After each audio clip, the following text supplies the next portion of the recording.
we see everything revolved about having clear design, clear question, clear problem, an introduction, literature review, data collection. Everything should link around that. So if you don't have a clear problem statement with a focused question, it's difficult for you to link, and it's difficult for the reader or examiner to see how this fits together. If it's difficult for the examiner to see what you're doing, maybe they fail you. Maybe they don't, but you might, it's less certain. So we want to make it more certain. So I think some of you have seen this before, and this should be the clear of chapter 4, the data analysis and findings towards a conclusion, should be really where you're pulling together and linking to finish it together. I think I mentioned this the last time. My model is what I call emergent writing. So some people have too much of a structure, and this is typical where they use the number system. Everything is 1.1, 1.2, etc. That's a typical person who likes to completely structure. And here is the person has no structure. They just start writing. So I'm a little bit of both. I think we need to have the structure, but we need to have the structure a bit open that you can link together, and you can have a very useful response to each section as it fits together. So I call it emergent. Emergent writing is that, I may have used the expression in the first time. One of my first lecturer, I never forgot his words for academic writing. He said, don't get it right, get it written. Because as you write, and as you keep drafting and polishing up, this is one of the secrets. So too many people have writing block. Writing block is, we're waiting until we have enough references before we do literature review, enough data before we do the structure of the data analysis. One of my advice is that when you do PhD, you don't wait 1 year, you start writing the first week. You start writing the document the first week. And the process is to keep building the document and then polishing the document that it's very good by the time somebody reads it. So that's one of the keys to thinking about it. Okay, don't get it right, don't get it written. These are a couple of my bit of sayings. Good academic writing should be as simple as connecting the dots. If you have the focus and structure, the plan and the design, it should be that you're linking everything up. And then part of the secret later, I will say, a bit of my advice, is you have to make clear to the examiner or the reader. So you need to have in the words that you use, the language that you use, the grammar structures that link paragraphs, the introductions and conclusions, the transitional headings. All of these are ways to try and pull the attention or the reading of the examiner to see what you're doing, that this is a good document. My other saying is, which I think I used last time, you should think about, if you have a good design from the beginning, the PhD should write itself. In other words, it's a different approach. You should come up with a good idea for a PhD that should be written, and then you're going to help the PhD to write itself. It's a different way of looking at it, because if you say, I have to write a PhD and I don't know what to do, you'll be stuck. You'll have the block. But if you have the direction and the structure in place, then you're just helping the PhD to develop the way it should be developed, sufficiently that there should be a good product at the end, or a good outcome. There should be a good document. You should have learned something along the way that other people want to read. So our other bit of advice from the first workshop is, some people see the PhD is a trick. You do the references there, you do some statistics there, you use somebody else's theory, and you use an instrument from somebody else. This is not PhD. This is not a PhD and you learn nothing if you do this. Or you might learn something, but it's not the best way to present it if you're doing these sort of tricks. So we'll come back to some of the answers to these issues, but it should be your PhD, it should be something useful, it should be something that you learn, something that is also useful, as well as getting the document to say that you ticked all the boxes and we can see that this is a PhD. That's one of my other secrets, because let me put it another way. Many of you, some of you at the beginning, some of you are at the end at the moment. If you're at the end, maybe you already saw some people go on already. They're not finished, they didn't finish. 3 or 4 years is a very, very long time of your life to waste if you don't finish. So one of my secrets is that you've got to be interested. You've got to find a topic that you have some interest in.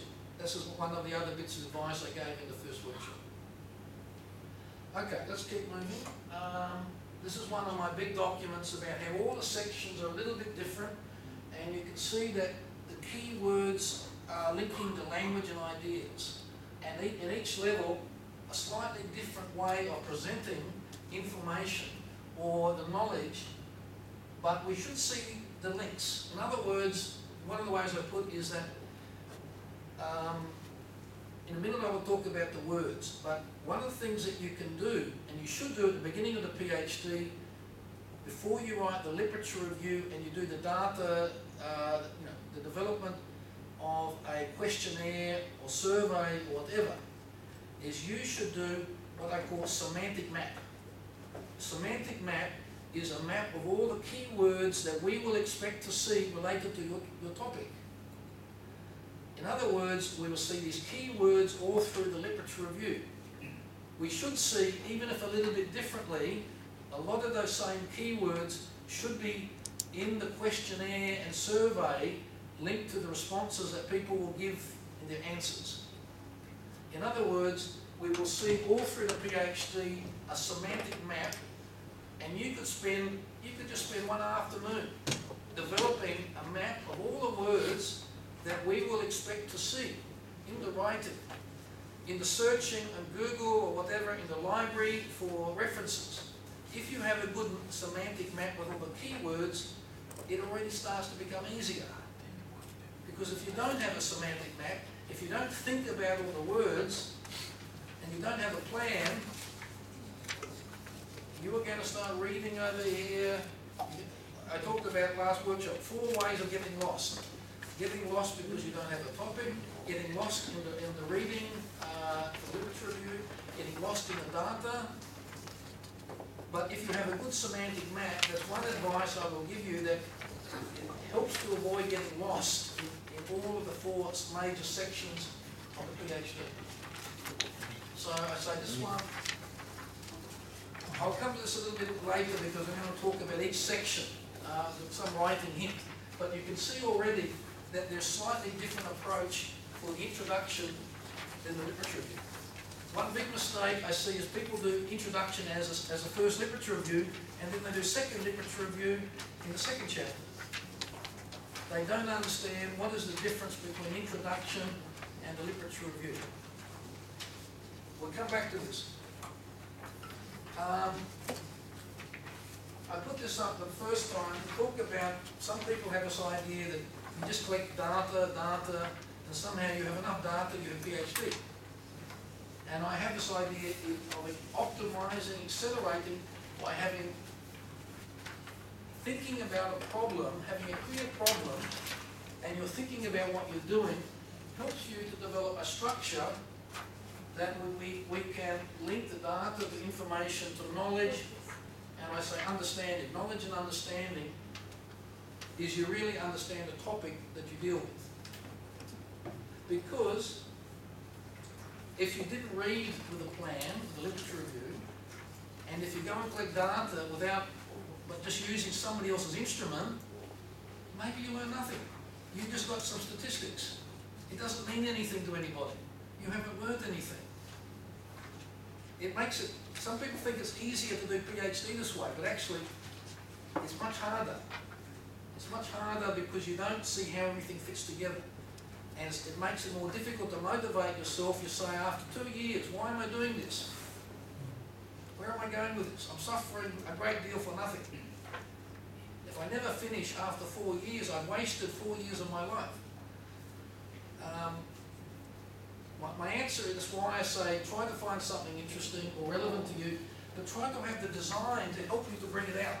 So if some of you came to me and we started to look at, in the second part of the workshop last time, how do we develop a set of questions that provide the infrastructure, the plan, to make this easier and more effective and deeper. So this is my model. I was saying that we have a good plan here. We have the data, and the problem is that there's a secret to building knowledge. The building of knowledge, and that's when we then come to the second step, will be the words and the ideas will be the second step. Because if we have this, linking words and ideas become quite easy. So this was one of the examples. I'm assuming that some of you haven't seen this, but this is one of my secrets to create not the whole PhD, but there's also a secret to the writing. That you have a rationale, a problem, a main question, and you have an infrastructure that we can see that the words for the literature review, but this will be actually the structure that I recommend for designing surveys and questionnaires and doing data analysis and generating findings. Because if you have this, and then you generate, my advice to my students I work with is, I want to see normally 30 questions from the beginning to the end. And we're building up to address your main question. If we have the 30 questions in a good sequence, you actually have the whole structure to write up chapter 4, and some people have a chapter 5. This is one of the secrets to make easy, because what a lot of people do is they go and collect a lot of data, and they try to write at the last moment, and they don't have a structure. But we have structure that links everything together. So this is another one of my secrets. And this is another way of looking at it. So the 30 questions, I call the data gathering framework. The data gathering framework is that if you have a good problem, a rationale, and we have guiding research questions and structure around it, we can develop 30 questions, and we can think about who, where, and how to get this. What information do we need to get? Where do we need to get the information? Who can give it to us? Because all of your topics will have some interesting questions of maybe you're, let's say, for example, maybe you're doing something on organisational learning. Do you only talk to managers? Or do you talk to the employees? Or do you do both? How do you connect the different perspectives? This is something you need to think about. Okay, so that's a bit of an overview. Some of the key concepts that you have a clear structure, what I call the emergent writing structure, and now we can talk about the PhD as a knowledge building ecosystem where we're thinking about linking the words and ideas. Let me start with a couple of slides. I just threw in a couple of them. My checklist of bad writing. Right? So I actually have about 5 slides on bad writing, but I'll just give you 1 or 2. Ad hoc organisation, descriptive, headings and topics on lists of information, an objective problem, that's a subjective problem, very opinionated. So this is where, for example, a hypothesis could be an argument, where you are just trying to impose something onto the data to prove that your argument. Now, it can be done a proper way, but we have to be careful. In other words, we have to be in the middle between the subjective problem and the objective problem. If we're too much one way or the other, we have a big problem. If we're in the middle, we have the right balance. And this will be also reflected in the tone of the language. Either very specialised for only the specialist, or very more general to a wider audience who will need to read it. Here are some of the interesting ones. I've been focusing on academic writing, so I can see very quickly. If I see people writing in terms of sentence fragments or run-on sentences, these are some of the language problems that are very typical in academic writing. So sentence fragments is a good sign of somebody who has subjective problem. Run-on sentences is a good sign of somebody who just keeps putting a lot of words and they more have the objective problem. These are opposite sort of problems. Run-on sentences, so conversational, too informal or too formal. There's not a flow between the paragraphs. So words and ideas, I mean, you'll see on the next slide, I think I will answer how I see that why academic writing is taught the wrong way. I'll come on the next slide to show you that. Lack of connection, so use of prepositional phrases will be one of the secrets. One of the secrets of linking ideas and words. There are several hints I will give. The flow of paragraph, the transition words, the prepositional phrases, and how each sentence is built around the nouns. The nouns are the information words. So this is the way we're using the words and ideas to build ecosystem. What else have we got? Single sentence paragraph. So these are some of my no-nos. Some of my students are aware of. I don't want to see any single sentence paragraphs. Okay. We should have a paragraph should have a unity to it. What else? Where there's no inadequate transitions either between the paragraphs or the sections. So here's another bit of my advice. We want to see a flow of the words and ideas from the beginning of the PhD to the end. I used the metaphor last time of being in the forest at midnight and lost. And we need a thread, a rope, to take us out of the forest. So the reader needs the rope. You need to give the rope to the reader. This is the flow of the words and ideas, of the stuff on the rope. If the words and ideas can come together well enough, it should be easy for the reader and examiner to see how everything is linked.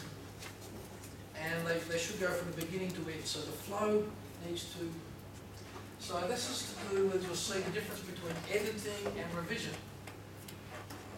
And that editing has to do with the small mistakes, the typographic errors, spelling mistakes, and small mistakes, but the larger revision is the flow of the ideas and the language together. This is a bit more of my overview of linking language and ideas. So I've given a couple more papers. I've actually written quite a few papers on different elements. You haven't seen my thinking paper, but I developed a thinking paper that thinking is the key to linking ideas and the language. If we see that this is where the birth of the PhD, the beginning of the PhD is coming together, we are linking what I call the macro axis of knowledge, which is the ideas, with the micro axis of the language. And the two of them should be coming together. We should be building together towards the purpose to solve the problem. And if we can do that, then the PhD and the writing, even a small paper, doesn't have to be PhD, even a small paper will have the integrity. So you can see that I actually began my academic career in the language department. I used to teach language theory, discourse analysis, all this stuff. So I taught writing 20 years ago. Now I'm focusing more on the ideas. The problem is that most language people who teach academic writing, they teach the wrong thing. They don't write academic paper. They teach all the parts of language, but not the stuff of building the design. That's why my approach is I'm in the middle. I take the language, but I also take the ideas and make the connection. And I could go into this and talk for hours on this, but every slide I could about how thinking has different sort of stages of critical thinking. But that's for another session, not today. I also last time put up this one, which is another way.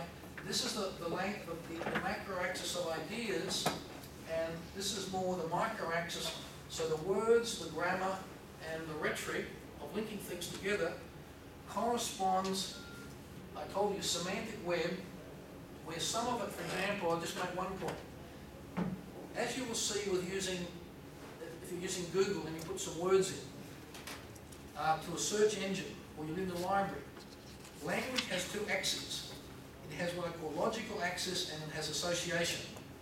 So, for example, when you choose the words for your heading, for the question, for the problem, sometimes you have a choice of synonyms. You could have used a different word. And this is also a little bit of the secret of having to get very clear meaning to balance the logical axis and the associative axis. To choose selection and combination of words that reflect the meaning and the ideas. So, out to the text, and this is also the social cultural context.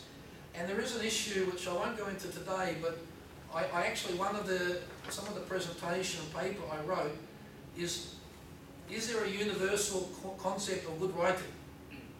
Why do some people get rejected by some journals as well as some examiners? Because in different culture we have different structure. In fact, there is actually, some of you may have heard of this. Some people have written a model saying that, for example, that a lot of Western structures are linear and hierarchical. And in Southeast Asia they have a model, everything's like a spiral. Now my view, I wrote about this, I think both are partly true, but the best should cover both. So the way that I explain it is that linear and hierarchical can miss out many things. But if you do what we're doing in the middle, we actually cover both. And that's why I tried to write this as a universal structure. It can go to anybody who writes or edits a journal in any cultural context, and if you cover both, they should be able to accept it. However, if you don't, and you do a very spiral kind of paper, a spiral kind of PhD, and you send it to somebody who only understand linear and hierarchical, they'll probably fail.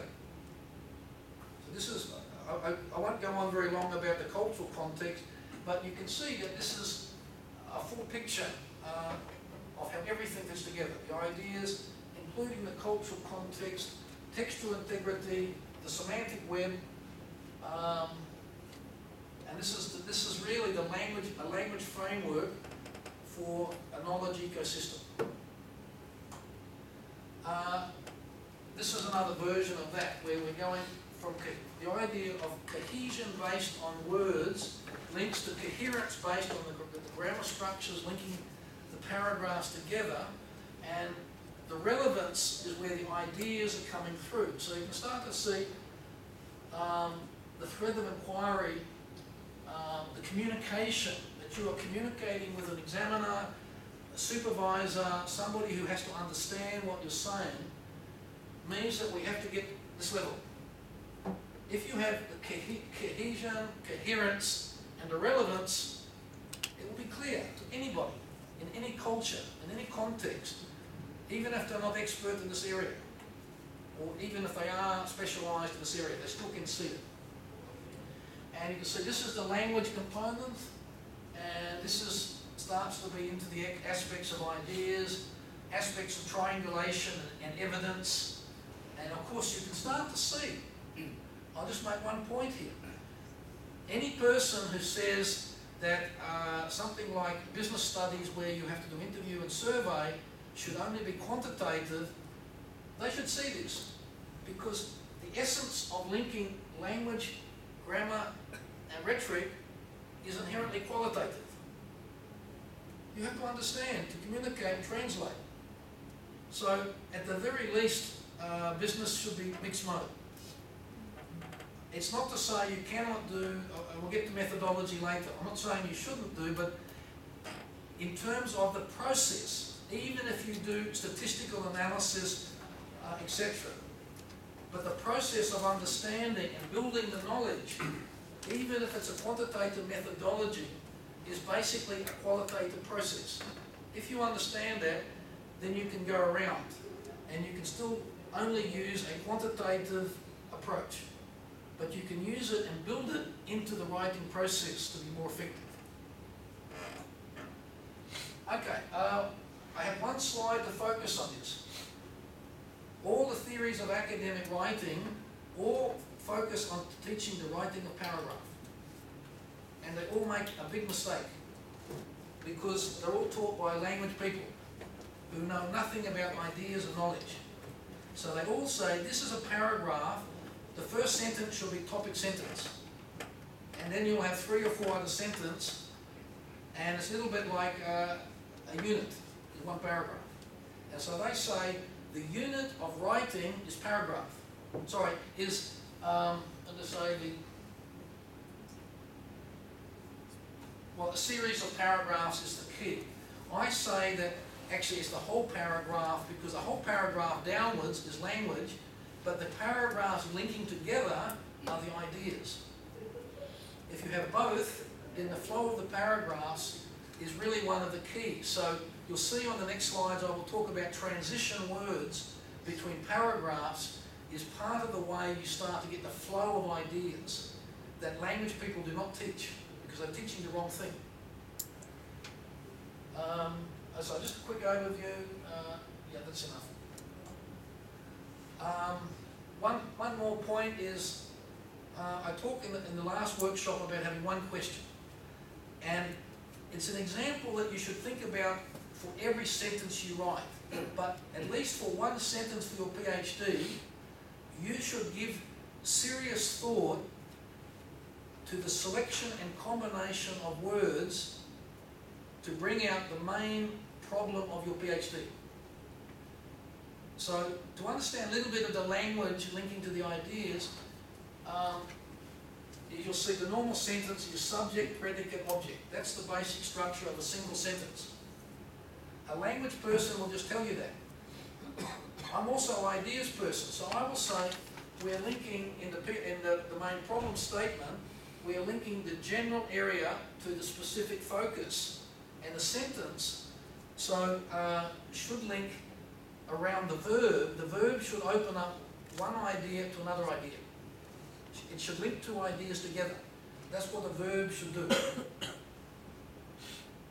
So in the next few slides, I'm going to give you some of the lists that you'll see to help you write better with words. One will be sit down and create a semantic map of all the words in your area. Make a big list of that. Then you can have a list of what would be the sort of transition words that we would expect to see.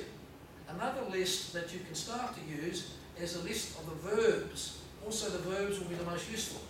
So I'll give you some examples in the next few slides, and you need to customize for yourself. I'm just trying to give you the picture of what you need to do.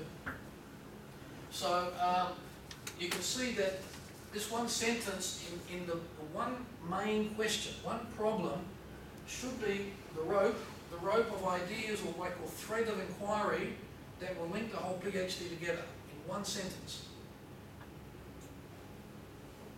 So you can start to see linking ideas to do with connectors. Connector is another word for transition words.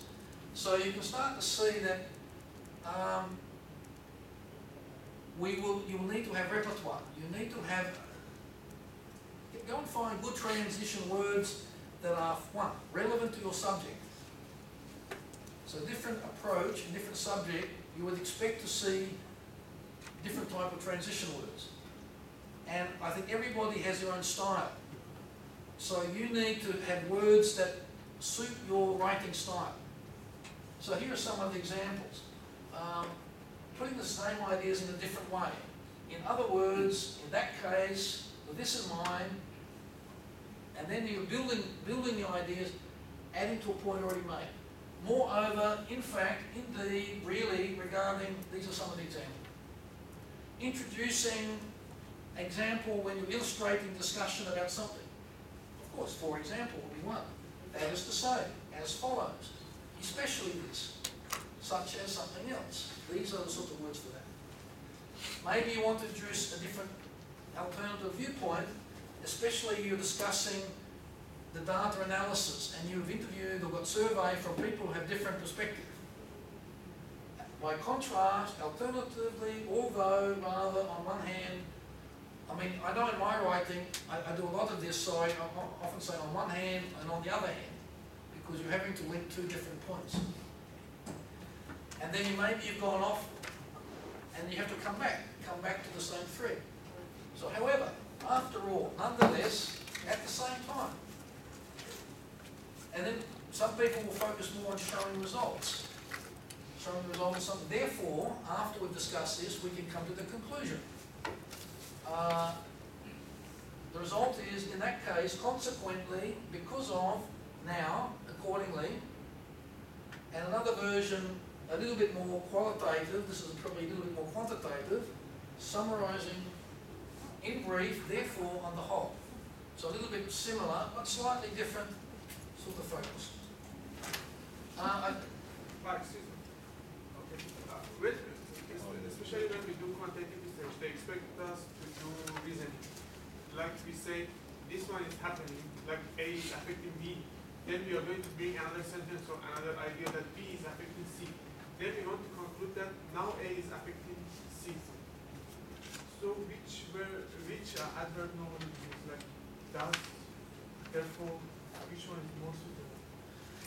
I think my own, I'm a little bit unclear exactly what you're saying, but I'm going to give you a general answer. I think the general answer is that depending a little bit on the approach and the topic, but I think it's also to do a little bit with who is the audience, and I think it's a little bit of your own, some of it's objective and some of it's subjective. So some of it's your own style or words that you feel comfortable with. But I think if it's in a certain situation where people are expecting to see a very more logical approach, then you'll see the words are going to be a little bit more slightly, so cause and effect, for example. Yeah. So there is actually about I consider about 5 or 6 major, what we call major genres of grammar structure. Cause and effect, comparison, description, and a couple of others. Now these have to do with the type of transition words, but it's also the type of general writing.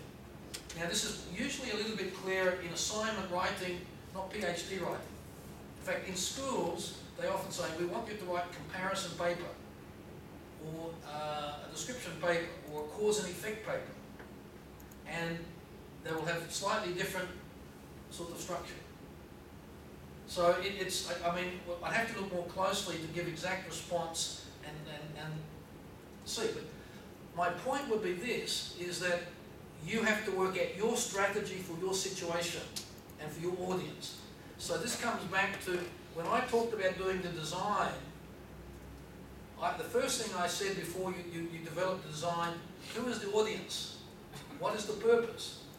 Now, if you haven't done that, it's difficult for you to start to answer how you have a strategy for using ideas and words.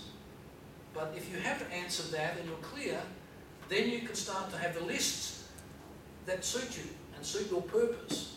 You know, and I think especially for a lot of you who have English as second language.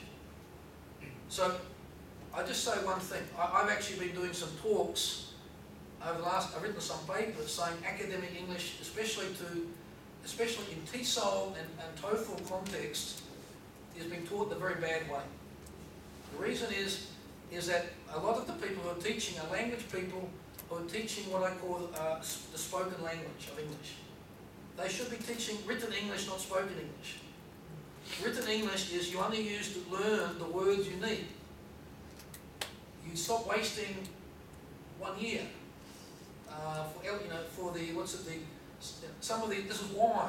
this is exactly why some of these ratings to get introduction into UTM are unfair. Because somebody might do, what's it called, I think is it the TOEFL test? What's the test that a lot of you are being asked to do? The IELTS. Yeah, the IELTS. I looked at this 3 or 4 years ago. The IELTS can be a big problem. It doesn't necessarily have anything to do that somebody can be successful writing PhD. It's a very bad indicator. And the reason for that is it's mainly focused on the the spoken English, not on the written English. So my hints here are really about written English, that you can develop the strategy yourself. You write down all the words that you need. Why do you need to learn all the words you don't use? Only learn the words that you need to use for the PhD, and develop a list of them. And I'm saying the same thing a little bit about the grammar structures, and here, the verbs, of course, Bloom's taxonomy of verbs. You can start to look for notions of comprehension, application, analysis, synthesis, evaluation. Do we have them in any of these handouts? I don't know whether this is, but I'm happy to supply to you if you want some of these lists. And there are a lot of other lists. These are just a couple of the lists that you'll find. If you do a search on the internet, you'll find many of these sort of lists. But I'm happy to share this one, and a couple of others if you ask me later. I'll make sure you can get them. So I won't go into, you've got the picture. You've got the picture of how the words and ideas started to come together. If you have these lists, and I'll tell you one of my other big bits of advice right now before I forget. You should have, everybody doing PhD should have a big notice board in front of their desk. On the notice board, the number one item should be your research question. Every day you look at it and you never forget it. Because too many PhD students forget what they're doing and they get lost. But you can also, on the same notice board, you can put up some useful lists like this, that when you're writing, you go through straight away, and can help you to really improve your writing. And improving using the words is part of the problem, and then improving using the ideas is the other part of the problem. If you address both of them, the writing is going to improve much better. Instead of, as I know some of you are going to people to ask them to help you rewrite before you submit, and you're spending a lot of money. And of course, the problem with this, the problem with asking somebody to help you, is that most of these people are only language people. They can just look at the spelling error and a bit of the grammar, and they can't really help you to write, to make the ideas clearer. Some of them can. I can do it, but it's actually a lot. I'm too busy to help anybody. I'm too busy, but it's actually it's a lot of work. It's a lot of work because often I have to go through and rewrite. So actually, I'll give you an example a little bit later. Actually, I think it's been printed, where a recent paper with one of my PhD students, not a different one, just got accepted in the policy journal, and I'm just going to show an example. So we wrote together, and I had to sort of do a lot of polishing. But I think a lot of this you can do yourself. If you develop a strategy, you can really, really improve your own writing with the ideas and the words, and you make it, because if you do, it's much easier to get accepted for publication. So we'll come back to that. Okay, let's keep moving. Some items, I can share some copies later. Let me stop for a few minutes because I cover a lot of things very quickly, and I think that last section, maybe there's some more question or comment. So let me stop for a couple of minutes to see if anybody wants to ask about that. About this section, to use keywords, is that okay to use some keywords to explain some variables or concepts in the text, although they are not used in the conceptual framework? I think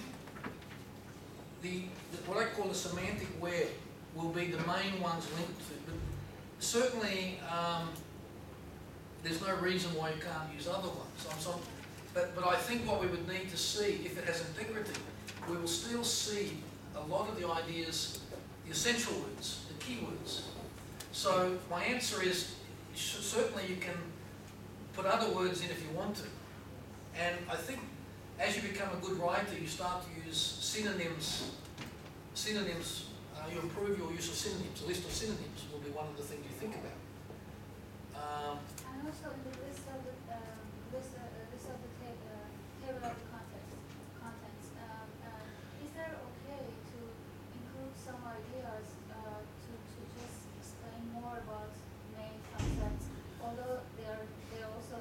Good question, good question. I actually think one of the things that I work a little bit on with my PhD students is that, and I worry at the end, right?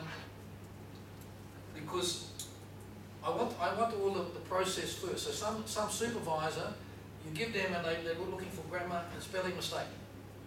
This is a complete waste of time until it's right at the end before you're getting close to rewriting for submission.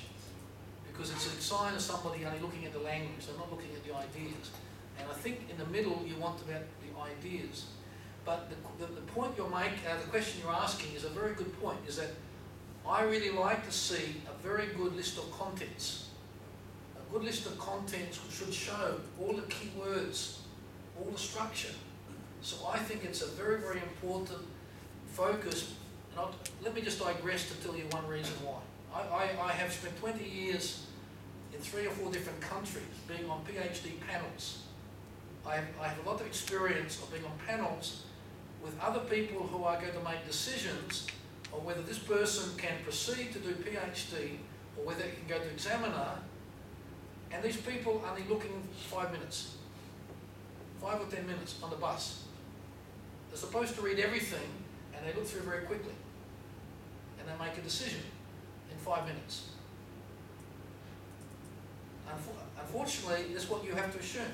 So if you have a good structure in the list of contents, if you have good headings, if you have good introductions and conclusions, that's the best strategy to get somebody to pass you. Because some of the examiners may only spend 5 or 10 minutes. I'm sorry to tell you that. This is a trade secret. But you get, well, I'm giving you real advice, right? You won't get that from other people, but I will give you. It's very important to get the ecosystem when you identify what you're doing, and the list of contents is probably the most important. Therefore, it's extremely important part of the PhD that you're probably not thinking is important, but it's very, very important. And the better that you can show in the list of contents, the key words and ideas and how they fit together, well, can you see what I'm saying? Can you see it will be easier for the examiner to pass you if they can understand what you're doing in the list of contents? Anybody not see that? Okay, any other question before we move on? I forget what's in the next slide, but I'll just go fairly quickly. So I've actually written a paper about the whole new framework to teach academic English. So I don't go into in great detail, but people from ELICOS and the TOEFL and IELTS, etc., these people are making big money around the world, really, really big money, and a lot of it, when it comes to academic writing, they're teaching everything separately. They're not teaching ecosystem. So some of them focus on the words, some of them focus on the grammar structures, but not many of them put everything together. So I've written several papers that the teaching of academic English or academic language, because it could be in other languages as well, not just in English, needs to have all of it, all 3. I have a lot of models of this. So here's another one. Optimal teaching of academic English, macro, micro. You've seen a little bit of this before. This is the old academic English, and this is the new one where everything fits together. Now this is a new slide, this is quite an interesting one, so I spent a little bit of a minute on this one. How formal should the language be? Should it be very, very formal, a bit more informal? We see that the very formal, often difficult to read, often lots of run-on sentence. Sometimes a whole paragraph, they didn't stop to break up. So one of the techniques of writing, I'll say to you, when I write the first draft of a paper or whatever, I just write for ideas. And one thing I have to do for my own writing is I break up the sentence. So some of my sentences in the first draft are very long. and then I break them up and make them much shorter, and the writing is much better. That's part of what we're talking about here. So, there's two different views. The formal English, there should be no slang and colloquialism. Never, some people say, you never use first person in academic writing.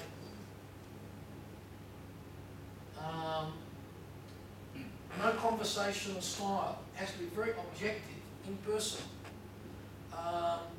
Never have opinion. Never have argument. Be very cautious. Avoid using lists. Avoid abbreviations and contractions. These are some of the bits of advice. Now, a bit like referencing, some of this is generally pretty good, but there's a lot of exceptions. So, I give one example right now. I believe personally that the introduction to a PhD should set the context of why are you doing the PhD. Now, internationally, there is no real rule to say you cannot use I, the first person. But let me say this, I think the one part of the PhD where I think it can be quite legitimate to use first person is introduction. So if somebody says to you, you're never allowed to use first person, this is only their view. So unfortunately, there are a few people running around saying their rule is universal is actually not correct. To say there's certain things you cannot do. So use of first person actually is not the international rule. And I think by and large I agree. Normally you avoid using it. But there are certain exceptions. So okay, that's one view, very formal. And I think if it's too strong, it's wrong. It's not always correct. On the other hand, here's another thing. Writing to be clear. So some people just write a lot of words and nobody understands. Over here, you're trying to write to be very clear to the reader. Which is more important? I think in one sense this is probably a little bit more important, but I think what I'm trying to say in the middle is getting the balance. That's really the message. But if you have to say one is more important, I think this is probably more important. So that, okay, avoid technical jargon, don't use lists, which is the same one there. Cut out unnecessary words. Some people use too many words. Try to have, what's the word I'm looking for? Economy. The economy of the words. Make it economical. Efficient use of words. Be familiar with special styles or technical terms. This is a little bit of advice that if the person who's going to be the examiner, you should know a little bit of their background. Either generally, not necessarily individually, but what sort of person is this going to be sent to, so that both, the sort of words that you're using and the style that you're using will be okay, will not be a big problem. So I won't go any further, but my answer is a little bit in the middle. I would tend to sort of focus a little bit more on this one. To be more clear and shorter sentences, not too many words, be more efficient, is the message that I would, especially for the paper, more than the PhD. The PhD, we expect it's going to be long and too many words, but it's easier for the reader if you make it a bit more clear, clarity, coherent, cohesive, and clear. In a paper, which I'll come to in a minute, it's much more important. It's much more important to have that efficiency and clarity. Excuse me. Okay, so I have a question for this. Yes, we cannot use first person or third person. What do we use? Do we use we? Well, I'm saying that in certain situations, I believe, I never fail anybody for using first person in academic writing. But if they use it too often, inappropriately, yes, that's a problem. But my answer would be, what you tend to see is people in English, the most normal way, very formal way of doing this, you say one should be aware, not you should be aware, one should be aware. It could even function for first person as well. You're not using the word I or you, but it's I, but you use other words. So one of the ones you will see is one. One should. That's one of the versions. And I'll tell you another one, which is probably, this is really much more accepted. This is I will say it is generally accepted. Even those people who refuse to let you use first person. What you're allowed to use in academic writing is we. You don't say I, but you say we. And we is meant to refer to maybe a perspective, a school of thinking, a certain approach, and we can be I. It covers a range, but we is really probably the most acceptable and the normal way. Instead of using I, we say we. Some people don't like we as well, but we accept it. Okay, any other example or question about? All right, this section is, I'm going to try and go through each section. Some of it I'll go through very quickly because I'm keeping an eye on the time and I need to get to the focusing on the paper. So I'm going to focus, I think two main sections I'm really going to focus on here. One is the literature review and the other is, I think, the methodology section, which I think some people wanted to talk about. Regarding the making progress together, when they're just moving from one progress which we're talking about industry and then coming through another program, you're just talking about theoretical things, or even in countries, how we should move on to these programs, especially when in our introduction, we have just mentioned everything in the school of study and then theoretical problems, even practical problems, but just following the flow is a little bit difficult when we are talking about so many parts in one small introduction. I think the answer, I might answer that in relation to the different sections because part of this, I think the issue is a bit different in each section. Introduction and literature are quite different. I'll give you, I think the general answer of that question probably relates more to the literature review. And there's a larger, let me get onto it right now, so I'll answer you now as we get into this. I did put this up last time to look at how all the sections, this is the bad way, they don't connect. We have literature review as annotated bibliography, where what a literature review should do is framing where do you fit into the literature. And a lot of people in business studies have been told that literature review is establishing one theory. Talk about somebody's one theory. Now, I have to be careful because I might talk, this is very, very bad advice, as I've told some of you. And it's very bad advice in learning to do academic writing. The other related, I think this is really getting more to the point, and so some of the slides coming up will be about literature review, is that here are the three main problems of literature review and this kind of academic writing. One is that you're just describing one theory, which you're not supposed to do really in a PhD, unless you are doing it. There are some ways that you can do this. Either you can use a certain theory as methodology, or you can describe in the discussion at the end. But a literature review is not supposed to be the description of one theory. There's two other problems I see often in literature. One is giving a list, just a list of readings. That's what's called annotated bibliography. You're just telling, this person said this person said that. You're not linking to your discussion.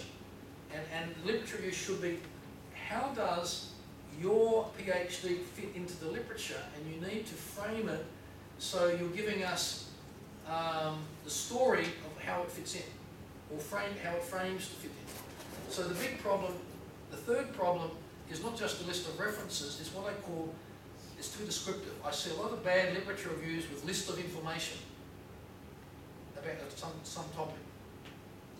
This is not really academic writing. This is not a PhD sort of writing to have a lot of lists. But this is what I see a lot of people doing in the literature review, is they think they need to explain their topic to us. So they go and get all the information about this topic. And here are the list of information about the topic. That's not what a literature review should do, but that's what a lot of people are doing. So I think it's a little bit of is it sufficiently answering your question, or did you mean something else? I mean, Prof, one of the main problems that I'm just facing in my introduction is because I have to, for introduction, I have to go through the industry specific problem which I'm finding, Sure. my practical issue, and also the theoretical problem, which I have to link these two together. It is a little bit, I think I'm missing the blue of the I think if let me try and give you a simple answer which you may or may not understand, but I'm going to try and make it sort of black and white, very clear. Your PhD should not be based directly on a theoretical problem. It should indirectly be linked to a theoretical issues, right? And one of the big mistakes is people trying to too directly, because they think they're expected to link to some theory and directly state the connection. But let me put another way. I mean, my general advice, as it were, is that if you're linked to an industry-based problem, we would see it links to this side different sections. Let me just separate a little bit, and then I'll get on to further. Introduction should be setting the context, the background. So if it's an industry problem, let's say it's an industry problem in Malaysia, and I'm writing, actually, I'm just trying to finish paper, 3 papers on this at the moment. One is on the water sector in Malaysia, the other is on the palm oil industry, and the other is on the construction industry. So I'm writing a lot of papers on policy in industries in Malaysia. So what I do when I start, these are papers, but I would do in PhD. I would actually start by setting the context and explaining what the industry problem is. This is the industry problem, and I'll put in some references, etc.